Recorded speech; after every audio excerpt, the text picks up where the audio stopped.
ท่องโลกวิทยาศาสตร์กับซากดึกดำบรรพ์ในท้องถิ่น ตอน หอย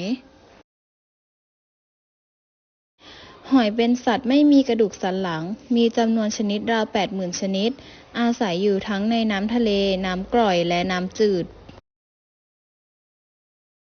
บรรพบุรุษของหอยเกิดเมื่อราว 500 ล้านปี คือโลโฟโทโคซัว มันจึงเป็นญาติห่างๆกับแอมโมไนต์หรือหอยตะเกียง ปัจจุบันแบ่งหอยเป็นสองลักษณะใหญ่คือ หอยกาบเดี่ยวกับหอยกาบคู่ หอยกาบคู่อยู่ในกลุ่มมอลลัสกา กลุ่มไบวานเวีย มีฝาซ้ายและฝาขวา มีสันตรงกลาง มีลักษณะงุ้ม เรียกว่าฮับเผย มีลักษณะฝาไม่สมมาตร มีเหงือก และมีเนื้อลักษณะเป็นลิ่มยื่นออกมา เพื่อใช้เดินเป็นเท้า หอยกาบคู่ในอำเภอแม่สอดพบตั้งแต่ยุคไซแอสซิก ราว 200 ล้านปีก่อน เรียกว่าฮาโลเบีย ซึ่งมีเฉพาะในยุคนี้เท่านั้น จึงเรียกได้ว่าเป็นฟอสซิลดัชนี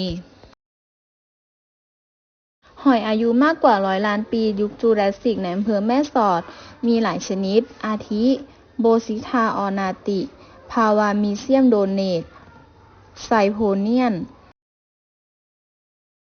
หอยชนิดโกนิออมย่า โมดิโอลัส แพคทิน หอยยุคจูราสสิกบริเวณเหมืองผาแดง บ้านแม่ปะ บ้านแม่ปะเหนือ บ้านหนองบัว อาทิ แอดแทรส พรานจิโอสโตมา ไมจิลัส เป็นต้น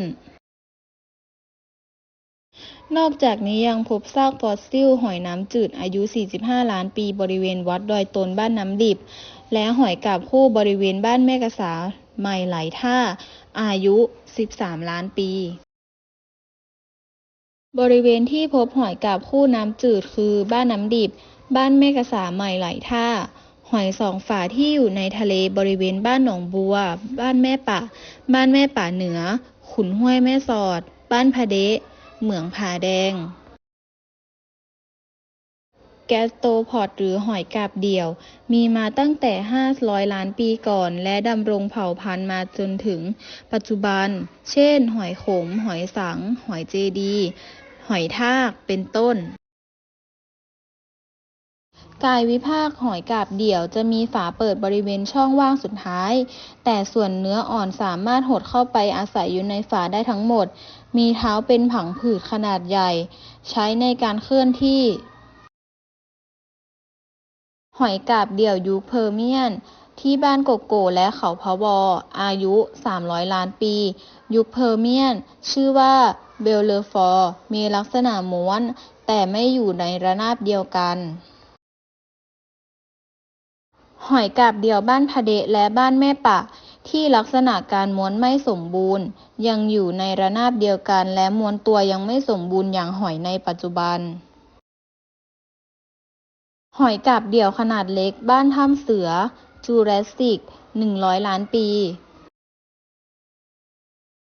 หอยกาบเดี่ยวยุค 45 ล้านปี ดอยโตน บ้านน้ำดิบ หอยกาบเดี่ยวอายุ 13 ล้านปี บ้านแม่กษาใหม่ไหลท่า บ้านแม่กษา บ้านวังตะเคียน บ้านห้วยบง พบหอยวงโบเทีย บ้านแม่กษาใหม่ไหลท่า พบหอยวงอนาลายา บ้านแม่กษาใหม่ไหลท่า หอยวงบิทเทียม บ้านแม่กษาใหม่ไหลท่า หอยวงเมลานอยด์ บ้านแม่กษาใหม่ไหลท่า บริเวณที่อาจพบหอยฝาเดียว บ้านน้ำดิบ บ้านแม่กษาใหม่ไหลท่า บ้านแม่กษา บ้านห้วยบง บ้านแม่กืดหลวงกรรชัยมิตรภาพ